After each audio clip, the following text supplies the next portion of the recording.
it may be the case that regulation stifles the unending quest for growth and commercial gain. That's possible. That's very different from innovation.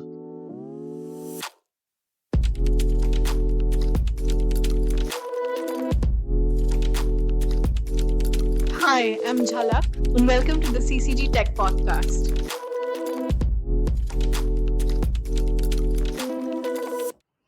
Martin, it's so wonderful to have you on the CCG Tech Podcast. Thanks so much for joining us.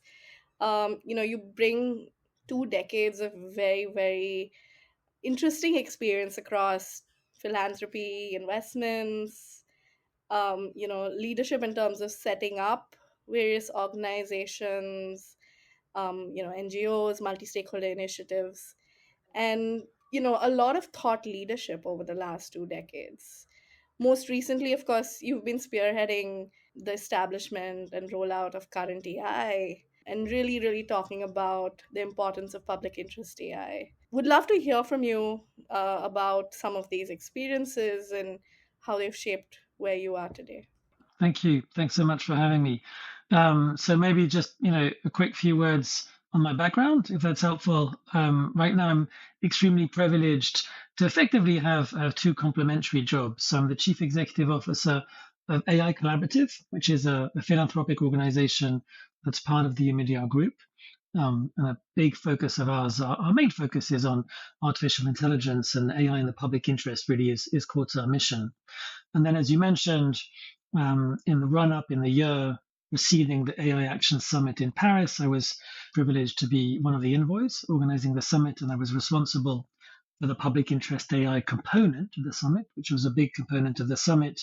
And we launched one of the key deliverables for that summit, or the key deliverable for the summit, which is Current AI, a global public-private partnership to unlock public interest artificial intelligence, which I'd be very excited to talk to you about. And as you said, yes, I mean, if that's relevant, it builds on experience I've had in the past with different global initiatives. Can you sort of talk our listeners through what public interest AI entails and why it's relevant in conversations around AI today? Yeah, with pleasure. Look, from my perspective, it starts from the experience I had in the early 2010s around social media and the impact of social media on democracy and on society.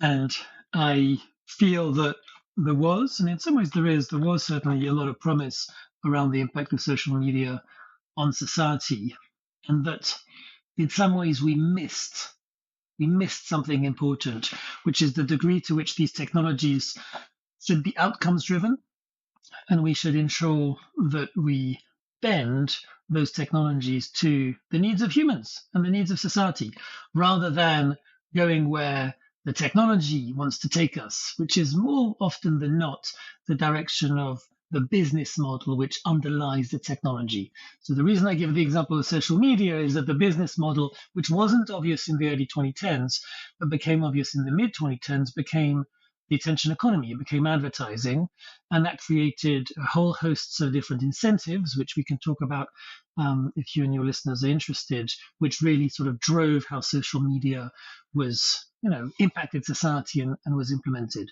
So when it comes to AI, and when it came to the explosion of AI in the public consciousness in November 22 with ChatGPT, I think there's a fantastic opportunity, and there's a window of opportunity to ensure that AI is outcomes driven, meaning that we are clear what the benefits that we as a society want to drive from artificial intelligence, and that's public interest AI. So it's certainly not up to me or anyone else to define what it is. It's up to the communities, it's up to society.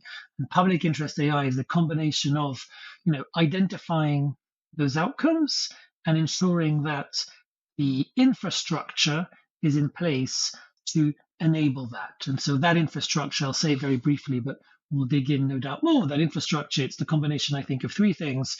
Really, the availability and accessibility of data on public interest topics such as healthcare and education. That's a really big one. I think openness in artificial intelligence is really key, ensuring that the models are open and can be used by all and for all. So we can come back to that. And the other one really is a question of participation and accountability, ensuring that the mechanisms are in place for people to not only be able to build and to use models, but also to input into how they should be built and how they should be used. So that's something I'm excited about. So I think that's what public interest AI is, and it's also a debate. I don't think that there's a monopoly on the definition. I think it's very useful to look at lessons from the past, and I think looking at social media and the way that's played out, and what lessons we can draw from that experience is, as we face the explosion of AI and questions of how to regulate it, what kind of governance frameworks to establish. Picking up on a few words you said, right? Like, what is the business model? What is the incentive that's driving the industry? I think what are the outcomes and implications for humans in our society, and then how that shapes the direction of technology. And then also, maybe if you can talk to those two pieces, and maybe the third piece is, there is this constant conversation that we heard in the context of social media, and now we hear today in the context of AI, is regulation stifles innovation.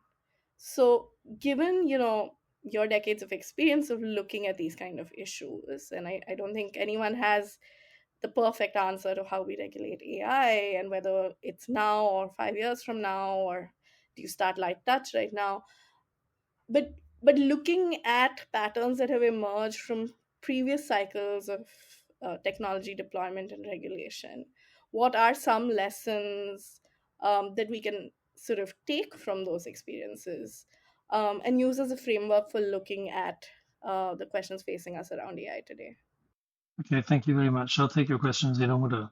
So to the first 2 points, I think we're very fortunate right now. We're fortunate because this major revolution in technology comes hot on the heels of the previous revolution around social media, starting in the late 2000s. And so, as you rightly said, we benefit from those lessons. It behooves us, it's up to us, to ask ourselves the question, what are the lessons? How can we build on them? So that's the first thing.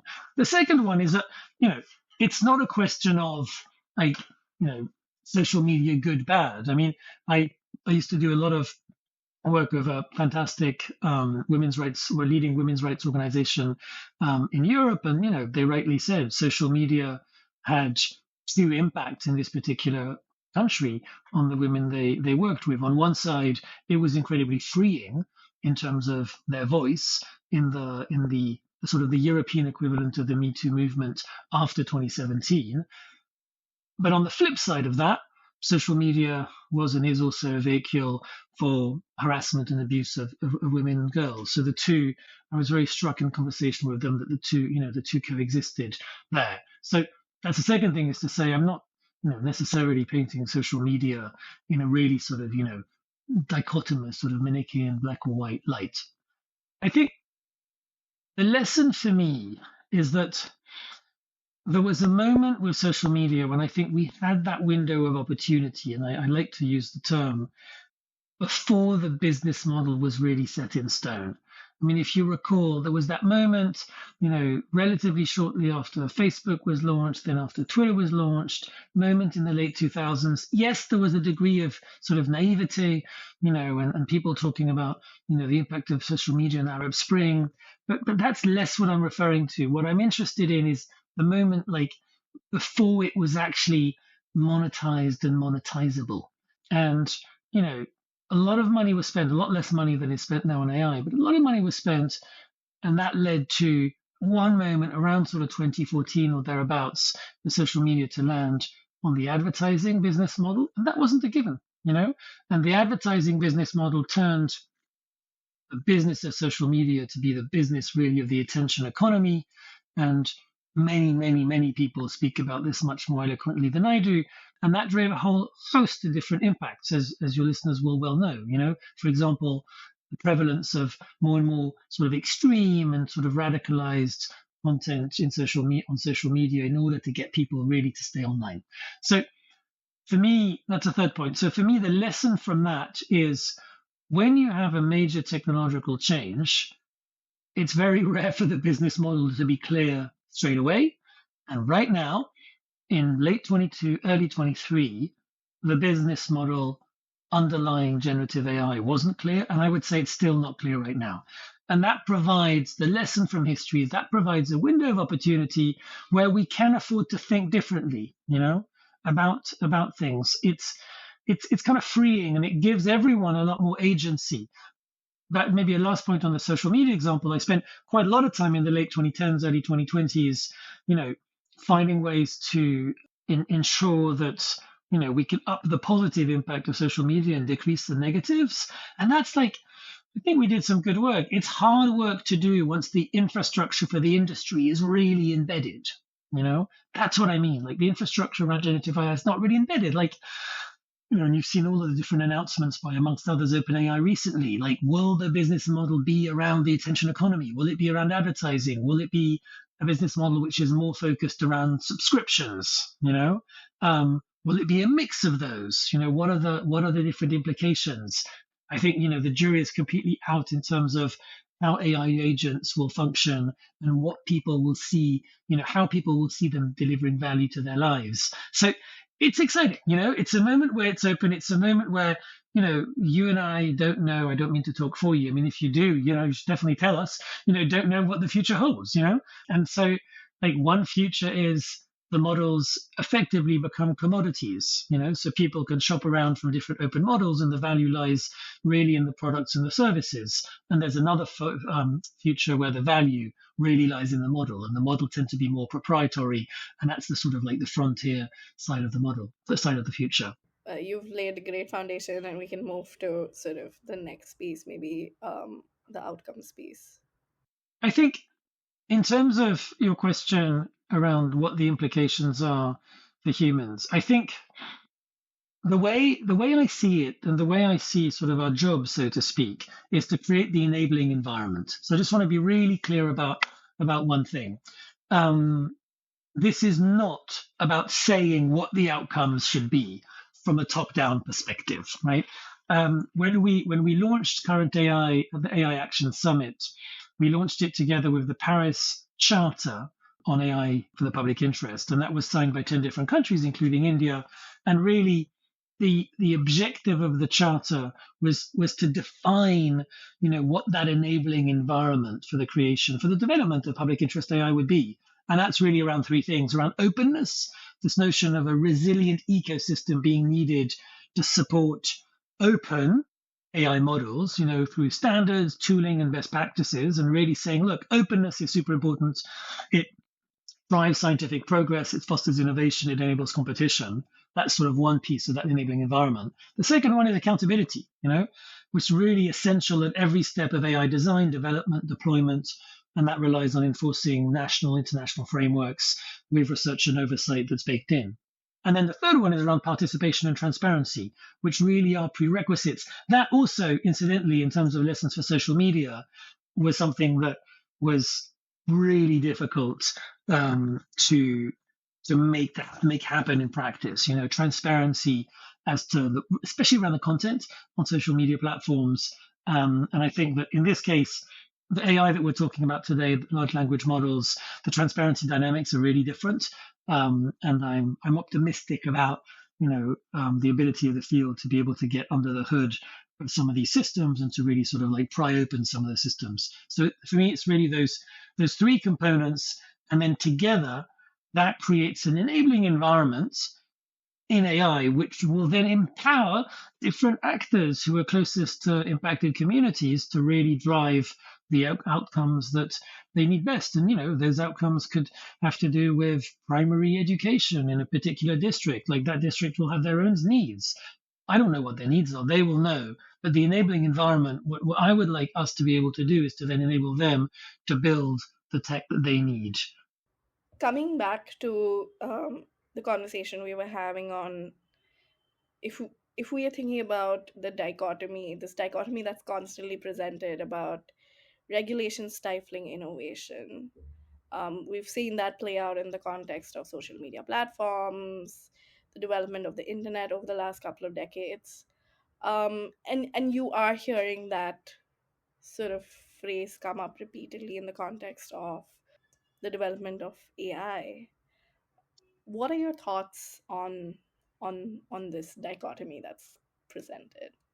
I think the dichotomy is an effective industry talking point that is not reflective of reality at all.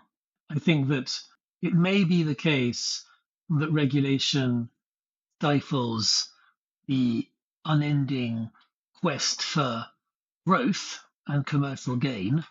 That's possible. But that's very different from innovation. That's the first point. Like, for me, innovation is how do we design, how do we imagine, how do we use our human curiosity to design and build solutions and systems that really serve people and do awesome things and that are exciting and people are excited about. I mean, I would challenge anyone to go back to the social media piece to say, yeah, like the past 15 years of social media, it's just been so amazing and so innovative and it's delivered so much value. That hasn't been the case. And it's definitely not because of a surfeit of regulation. So I think we need to sort of define what we mean by innovation. I mean, as I said, the first point, it's a catchy phrase, so it's caught on. And the third point is I don't pretend to be, an expert in all types of, technological developments throughout history.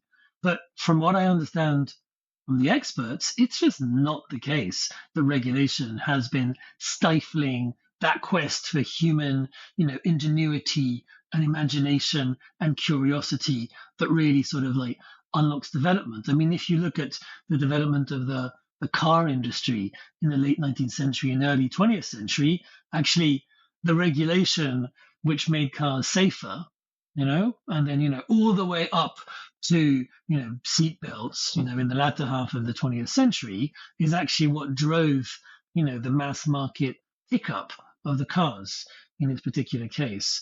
If you look at, other types of industry, for example, the healthcare industry, highly regulated industry, I think there's a ton of, as I said, like, let's define the terms. I think there's a ton of human ingenuity and imagination and curiosity that has unlocked a lot of benefits. So I think we get confused a little bit when we use that term as to, do we mean that, government regulation is basically stifling growth? Arguably, I would say growth at all costs, and in some cases, I would say yes, and that's probably a good thing. What I care about isn't an unending quest for growth. What I care about is value that's delivered to people to make their lives better. I mean, ultimately, that's really what matters.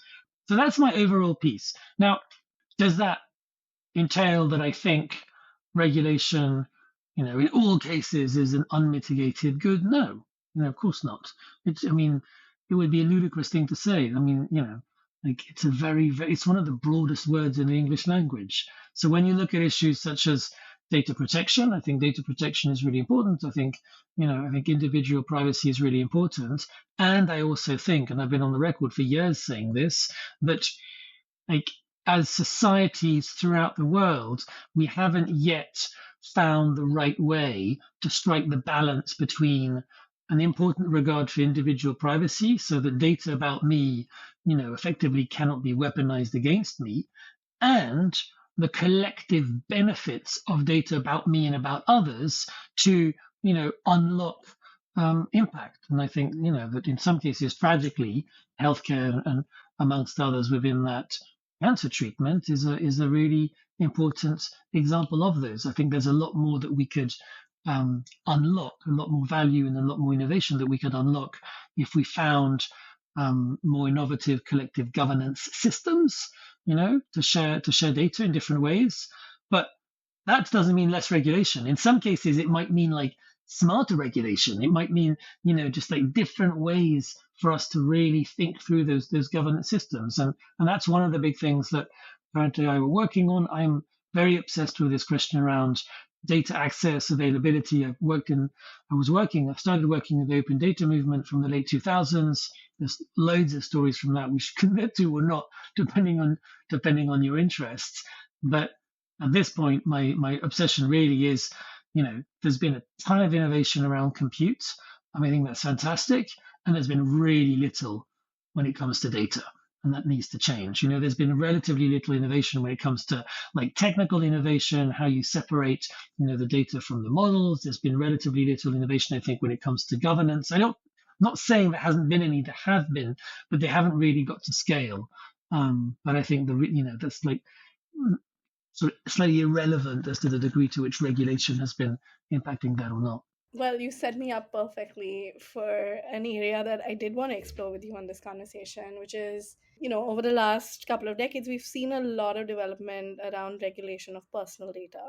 And many of those principles that got embedded today are less relevant or um, have to be maybe rethought as you think about aggregated data that can be used for purposes of AI, whether it's healthcare systems or sort of for agricultural, giving inputs to farmers, in a small town, small village somewhere in India.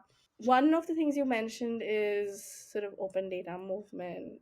There's also been over the last decade a lot of conversation about data stewardship models and setting up various kinds of institutions, whether it's data trusts, data commons, that can also sort of serve as access points into people's information while taking off the burden from people on having to determine whether they want to share their data or not, because there's a lot of sort of information asymmetry and in how they can make that decision effectively. There's a lot of burden on them about having to make these decisions constantly. But that sort of process of either the open data movement or data stewardship models has sort of felt a bit stuck over the last several years. And if you had to reflect on that, what do you think needs to be done to unstick it, so that we see actual movement in this? Because otherwise it feels like we're going around in circles around how do we enable access in a privacy respecting preserving manner, how do we really unlock the value, how do we move forward? Is it a technical question, is it developing the right sort of technical architecture to enable this? Is it that some kind of regulation needs to come in and change? What has to be done? Okay. Oh, I love your question. I couldn't have put it any better.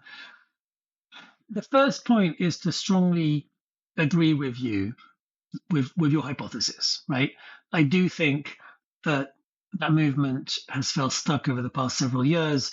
I agree with you that we started, really like in 2008, 2009, very focused on open data. The open data movement wasn't only about government data, but it was largely at the beginning around open government data. When President Obama first came in January 2009, I forget the exact date, but around the 20th, 21st of January 2009, the Open Government Directive came out, and made government information open by default. I think there's a lot to be gained there. And so I'm just going to break down a little bit your question. I think that on open data, there was a lot of great innovation, great work done by gov.uk and fantastic people like Mike Bracken in the UK in the early 2010s. And I think that has also stalled for slightly different reasons. And we don't need a sort of open data 2.0, but I do think we need to do much better when it comes to openness of public sector data, public data. So let's put a pin in that. We may not want to come back to it in this conversation. Then the second part of your point is to do with data stewardship models, which has more to do, not only, but does have more to do with personal data than the open data movement did. So you talk about data trust, data commons, which I'm assuming from what you've said, your listeners will be familiar with. They're basically all mechanisms to enable the collective sharing and potentially use of data, whilst, as you said, lessening the burden on the individuals. Why that matters is because the entire architecture at a global level, including in large part what became the General Data Protection Regulation, GDPR, in the EU, was really based around individual privacy and individual data protection, and around the notion of consent, that people needed to consent for their information to be shared. I think that is both very important and at the same time, not enough, because it was at a time which was the history and the culture of that movement really started from the 1970s at a time which was much less digitized, and the risk. And I do think, from a cultural perspective, it's super interesting because the architecture and the philosophy underlying that data protection ethos in large part came from the experience in Europe during the Second World War. And the experience in Europe during the Second World War was, if the government has data about you as an individual, and then the government decides to enact a policy where you are no longer seen as a beneficial member of society, which was what happened during the Second World War with certain communities, the Jewish community, the Roma community, and others, you were directly under threat. And so a lot of the data protection regime after the Second World War, running decades after that, was really designed to say, my individual data can be, that's why I used the term before, weaponized against me, and that is going to be a massive human rights breach, and we need to guard against that. So that hasn't changed, right? I just wanted to illustrate that remains really important. But as more and more information has been flowing, as the information is digitized, and as I've written in the past, as a result of that, and with the advent of AI and algorithmic decision making, it also became that data about other people was as important, if not more important, than data about me to impact my life. So I've written about this in the past. The example, just briefly, being when it comes to, for example, your insurance premiums, like data about people who are deemed to be similar to me in my locality may actually have a much bigger impact on my life than my own personal data. So I do think there's a real question there. And I agree with you that it got stuck. So to the last point, we're going around in circles. How do we solve it? I don't think it's a technical question, and I don't think it's necessarily a regulation question. I think the first question is a really basic one. It's one of incentives. Like, is this something that people care about? And if they care about it, I'm confident in, as I was saying before, like human ingenuity, imagination, curiosity. And this is why I get more optimistic. I think those discussions over the past few years, they've really been confined to a bunch of policy wonks like myself. I won't speak for you, but a bunch of like sort of policy wonks and geeks who've cared about it. And we've never managed really to convince other people that this was important. You could cry in the rooftops, great organizations like Radical Exchange and others like, this is really important. And people are like, yeah, whatever, like I'm okay if my smart thermostat knows if I'm away or not, even though like for some people it might have like a really bad consequence. So I suspect this will change now. And my suspicion slash hope is that with the advent of agentic AI, there's actually a very different way that people will feel that information about them, very directly about them, I'm looking at my laptop right now, really personal information to do with like my bank accounts, to do with photos of my kids, to do with my holiday preferences, whatever. Like, if AI is really going to deliver value to people, all of these different data sets and their underlying systems, they need to be talking to each other, and at that point I think people are going to care in a different way.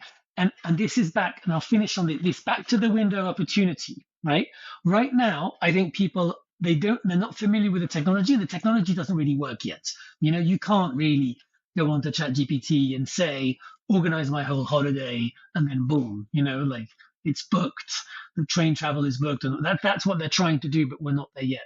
So I think that we're in this window of opportunity that we could get, and people will care about it.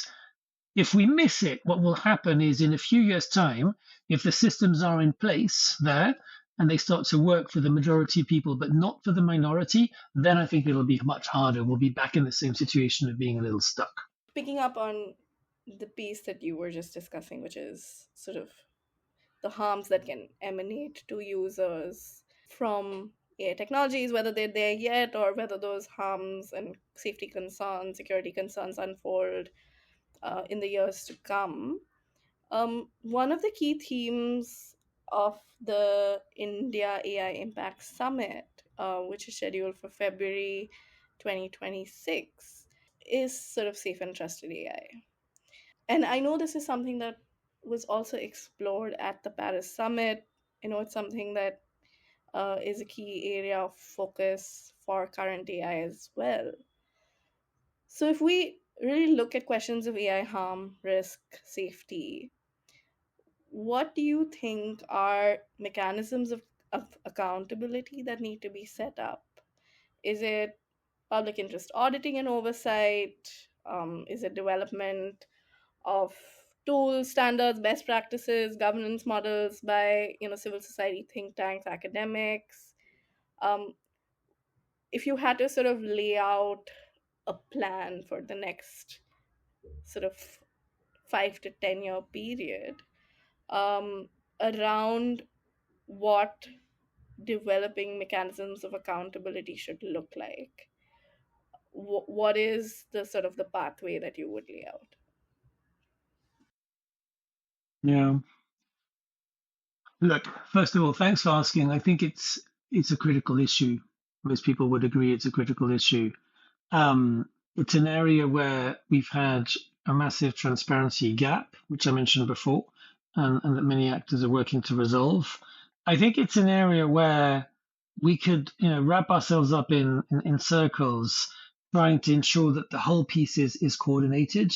And I'm not necessarily massively enthusiastic about that. What I do think, where I do think there are some very promising developments. It's at this intersection of, the nascent open movement around AI, which differs, I think, from open source software. That's why I'm deliberately not using sort of open source AI, because it's bigger than the open source component of it, and how and the confluence of that open movement and accountability tools. So I'll give a concrete example. And I was actually on a panel at the Paris Peace Forum 2 weeks ago at the launch of the tool I'm about to talk about, which you may know about. And the impact of that tool on accountability kind of like dawned on me while I was on the panel, which was sort of quite funny in the way. At Current AI, we're big supporters of an initiative called Roost, which is around robust, open source tools around trust and safety, which is fantastic and led by a wonderful leader called Camille Francois. Now, the idea behind that is really to develop this open source tooling hub for AI. And what they have been working on are free, open source, easy to use tools to detect, review, and report child sexual abuse material, CSAM material, amongst other things. And it was really interesting. So, what they did together with OpenAI at the Paris Peace Forum is introduce this model or models called GPT OSS Safeguard in open formats. And so open and available under an Apache 2.0 license, really allowing anyone to use, modify, and deploy them freely. And those are directly right now downloadable from Hugging Face. I think that once you can convince a major company to really open those types of technical tools, it's interesting because it's a good thing. The impetus around that, as I understand it from their perspective, was primarily the audience were the engineers within companies that are deploying those tools and say, like, how do we ensure that there isn't any CSAM content on our platforms?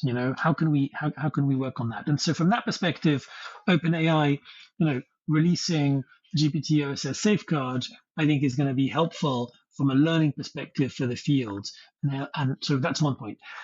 The second one is if that continues to be updated, as I hope and as I expect it will be, it also becomes a really interesting accountability tool where people can really look under the hood, and this is the work that needs to be done now to really understand the degree to which and how this is used by OpenAI in this particular case, and how they're responding to these types of harms, and hold them to account when they're not responding to the harms in ways that are, fast enough or effective enough.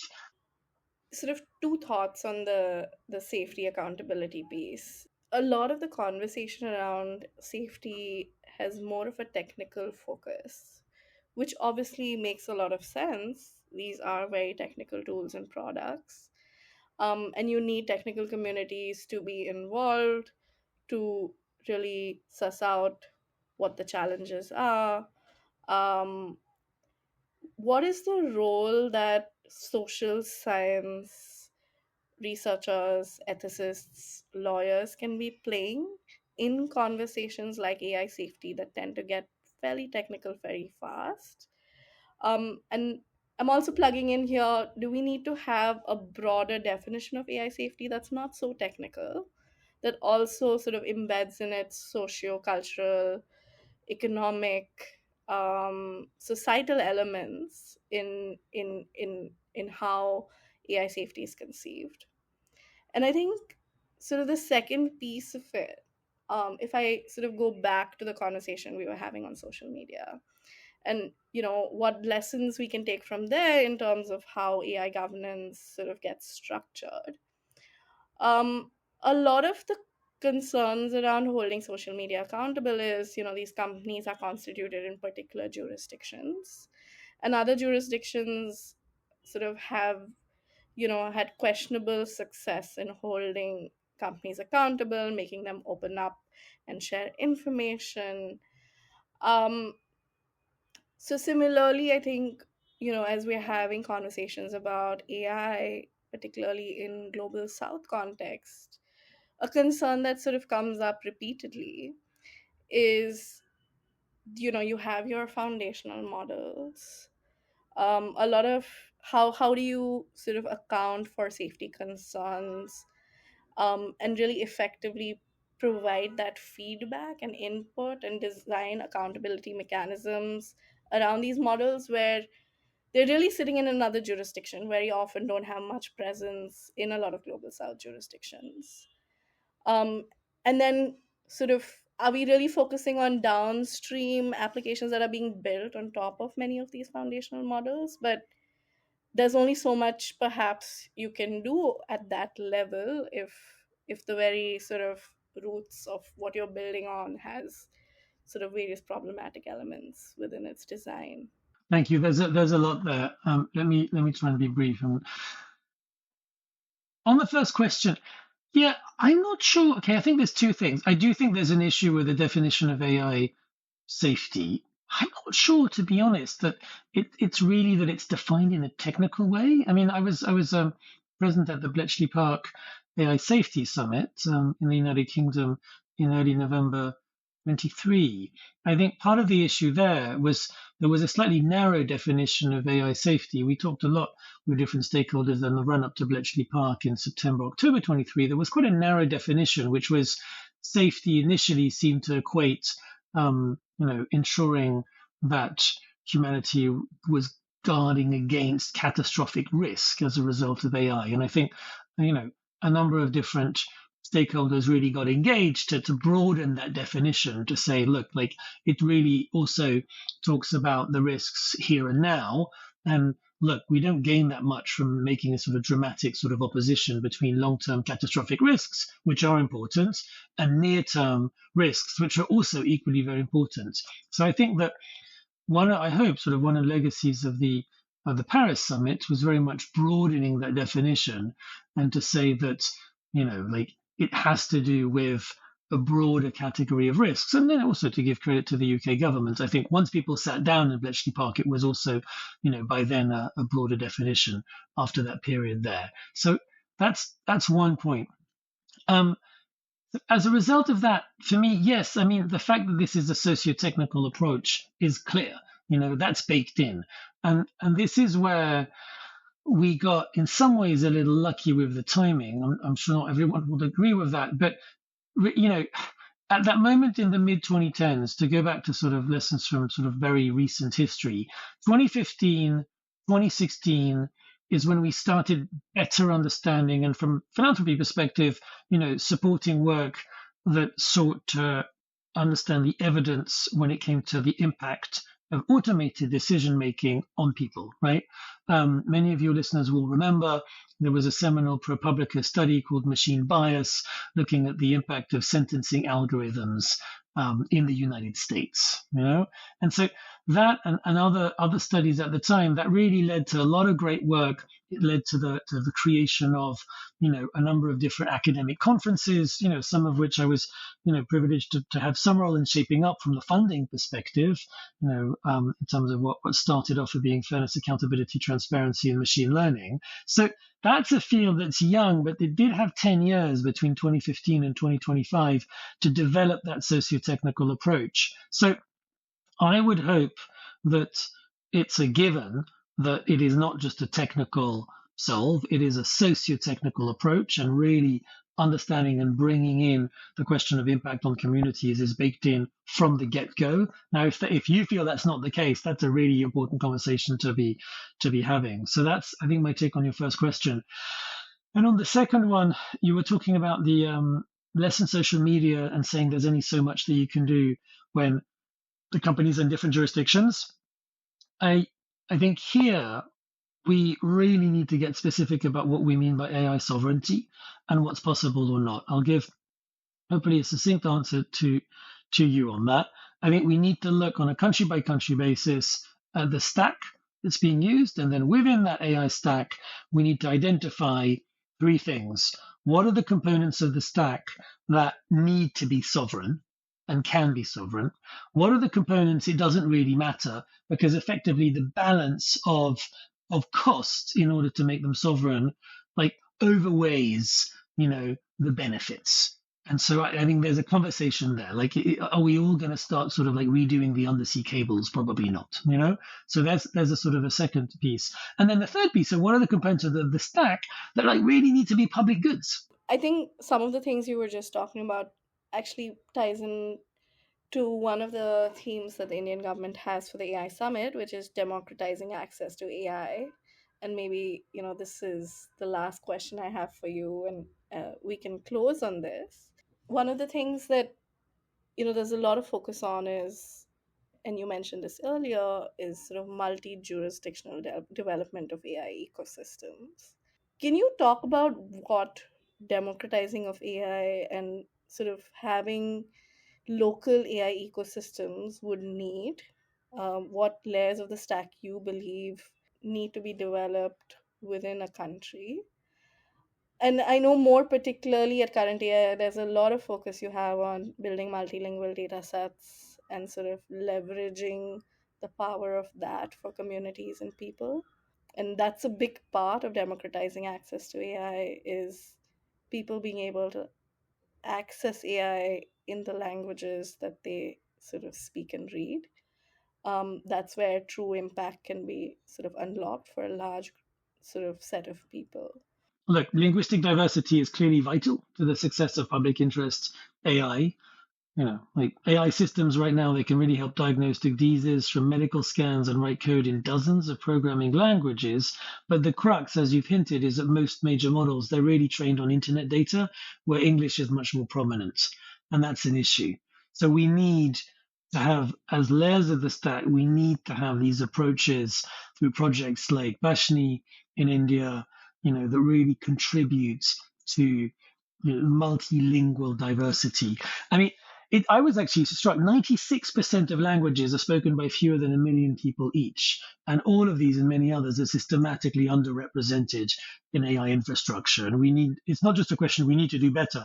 We need to do radically different here. Like, hello, this is absolutely a priority, I think, from an AI development and a public interest AI perspective, to ensure that on one hand, there isn't a risk of a sort of crushing monoculture. And on the other one, we like to reach people where they are. We need to have the models in the languages. So, for the majority of the world, the global majority, the majority of the world, AI systematically misunderstands context and flattens nuance. And you will know that, I'm sure better than I do. I know it in small ways, and I've spoken to many people who've experienced it. So if you take the example of healthcare, an AI system might completely miss how different cultures might express pain, describe symptoms, leading to misdiagnosis. And the gap, as you said, it's not just about language, it's also about cultural context, it's about community. I think there's but again, I'm an optimist, in general, but especially now in this moment of window of opportunity. And I'm also especially excited about the development of common technical tools across and between those linguistic diversity efforts. I think that's really cool. That's something I'm excited for current AI to help with if that's useful. I'm interested in, what are the common issues that they have? There are issues such as, like you've got PDFs, you've got PDF file in particular languages. How do you ensure that that can be turned into accessible data? But you also have issues where, you don't have to digitize the PDF data. It's really a question of, a voice to text, and how can we accelerate innovations there? You've got questions in terms of like how to solve the data scarcity problem, how to make it faster and better when you're developing model in one language and a second and a third. You will, tell me and talk to me about the incredible diversity in India, how we can then accelerate that innovation from language to language. I think that's really exciting, and I think that a really clear example of public goods where these different fantastic efforts that are burgeoning, they're still nascent around the world, can really learn from each other. So, like, that is a massive. It's got the real seeds and potential for really exciting multi-jurisdictional development of AI ecosystems. And I really look forward, to that focus, amongst others, of the AI Impact Summit in India, and that focus on democratizing access to AI. And it's a big focus of the work that we're doing at Current AI. Thanks for an incredibly interesting conversation, Martin. It was very rich and a lot that we could keep talking about. We really appreciate the time you spent with us today and hope to keep engaging. Thank you very much. Thank you so much. It was a pleasure to be with you today.